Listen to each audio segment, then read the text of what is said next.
जय रघुनाथ जी के साथ। जैसा कि सब लोग इस बात को जानना चाहते हैं कि आखिर जो वेद व्यास जी नाम से प्रसिद्ध हैं, भगवान अपांतरतमा कृष्ण द्वैपायन जिनको कहते हैं, आखिर उनका जन्म कैसे हुआ। हमारे शास्त्रों में इतनी ज़्यादा भ्रांतियाँ फैला दी जाती हैं कि लोग उसके अंदर उलझ कर रह जाते हैं और लोगों को लगता है कि ये जिन आदर्श चरित्रों की हम प्रेरणा लेना चाहते हैं उनके जन्म को ही इतना विवादित और अपमानित और लांछित कर दिया जाता है कि प्रेरणा तो जब लेंगे जब उनके खुद के चरित्र के साथ हम न्याय नहीं कर पाते हैं।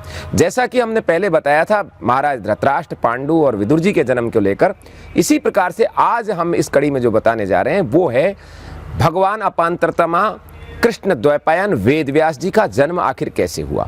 अब एक चीज मैं बता दूं, आज के विज्ञान के आधारों को आधार मानकर हम यदि आध्यात्मिक चीजों को, धार्मिक ग्रंथों को और शास्त्रों को नापने का प्रयास करेंगे तो ये ठीक वैसे ही है जैसे कोई बेटे के पाजामे से महान पूर्वजों का आकार नापने का प्रयास करे, क्योंकि समय अनुसार बहुत सी चीजें और बहुत सी जो पद्धतियां हैं वो बदल गई हैं।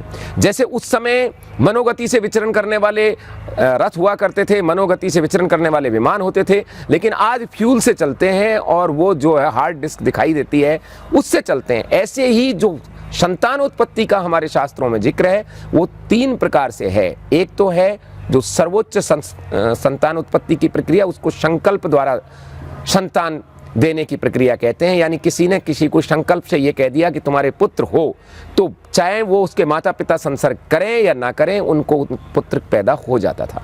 दूसरा था जो ऋषि मुनि रखते थे, उसको वो नेत्र के द्वारा होता था कि एक केवल देखने मात्र से गर्भवती हो जाती थी स्त्री और संतान उत्पत्ति होती। और तीसरा वो सब है जो हम सब जानते हैं, जो शारीरिक संसर्ग से है, जिससे सारा संसार चलता है, जिससे हमारा पति पत्नी के शारीरिक संसर्ग से जो संतान पैदा होती है। वैसे तो भगवान अपांतरतमा के बारे में खुद महाभारत में ही भी पहले लिखा हुआ था और ग्रंथों में भी लिखा हुआ है।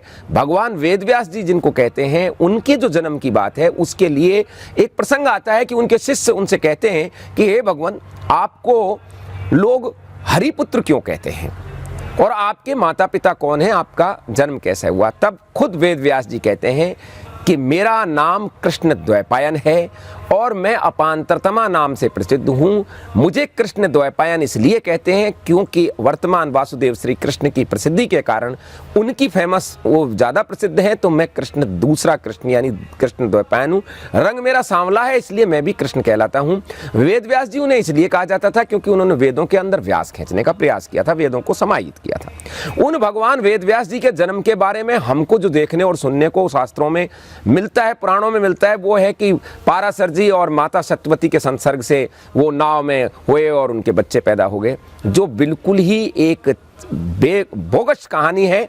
और इस तरह की लोग जोड़ करके भगवान वेद व्यास जी के साथ, महर्षि पाराशर जी के साथ, माता सत्यवती के चरित्र के साथ अन्याय करते हैं, जबकि वास्तविक स्थिति ये थी जो खुद वेद व्यास जी बताते हैं कि वो श्री हरि की वाणी से उत्पन्न है। श्री हरि की वाणी से उत्पन्न का अर्थ है कि जो वाणी यानी जो बोलते जाएं और उत्पन्न होते चले जाएं, ये ठीक वैसे ही है जिस प्रकार से बलराम जी का जो जन्म है वो माता देवकी के गर्भ के बजाय माता रोहिणी के गर्भ में चला गया, जबकि माता रोहिणी और महाराज वसुदेव जी लंबे समय से मिले नहीं। उनके संसर्ग के बगैर माता रोहिणी के गर्भ में बलराम जी का जब गर्भ स्थापन हुआ, जिस प्रकार से ये पद्धति उस समय थी, उसी प्रकार से संकल्प से पुत्र उत्पन्न होने की पद्धति उस समय थी। जैसे धृष्टद्युम्न द्रुपद के पुत्र बने, लेकिन महारानी जो थी पांचाल की, उन रानी के गर्भ में द्रुपद और द्रौपदी दोनों ही नहीं गए थे। वो संकल्प करके जो ऋषि थे उन्होंने आह्वान किया और अग्नि से प्रकट होकर धृष्टद्युम्न पैदा हुए थे, जो द्रुपद के पुत्र थे और पांडवों के प्रधान सेनापति थे। और उन्हीं के साथ जो पैदा हुई वो द्रौपदी थी, जिनको कृष्णा भी कहते हैं, पांचाली भी कहते हैं। जो महारानी द्रौपदी थी वो द्रुपद के साथ पैदा हुई। अब हम यदि ये विचार जानते हैं, ये चीज को जानते हैं कि द्रौपदी और धृष्टद्युम्न का जन्म अग्नि से हुआ, अग्निकुंड से हुआ, तो वेदव्यास जी का जो जन्म था वह भी श्री हरि की नारायण की वाणी से है और वाणी के द्वारा उनका उत्पन्न हुआ है। वो खुद कहते हैं कि मेरे कोई शारीरिक माता पिता नहीं है। जहाँ तक माता सत्यवती को उनके द्वारा माता कहने की बात है, वो इसलिए था क्योंकि पिता में भीष्म और वेदव्यास जी परम मित्र थे, और जब दो सखा में मित्रता होती है तो एक दूसरे के संबंधों को वो प्रयोग करते हैं। उनकी माता जी को वो माता कहते हैं, उनके पिता को पिता, उनके भाई को भाई और बहन को बहन मानते हैं। ये पद्धति हमारे आज तक है। यदि हमारा कोई मित्र हमारे घर आता है तो वो हमारी माँ का चरण स्पर्श करता है और उनको भी माँ कहता है, हमारी बहन को बहन मानता है, हमारे भाई को भाई मानता है।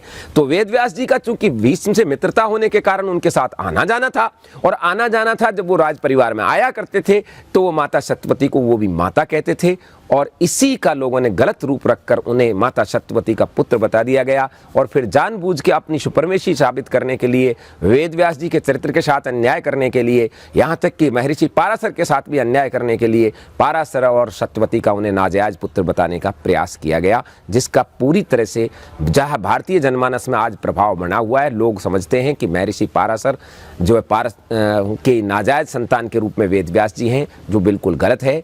भगवान वेदव्यास जी नारायण के पुत्र हैं और उनकी वाणी से उत्पन्न हुए हैं, इसलिए श्री हरि के पुत्र कहलाते हैं। इस बात को हमें समझना चाहिए और ज़्यादा से ज़्यादा लोगों को बतानी चाहिए। धन्यवाद।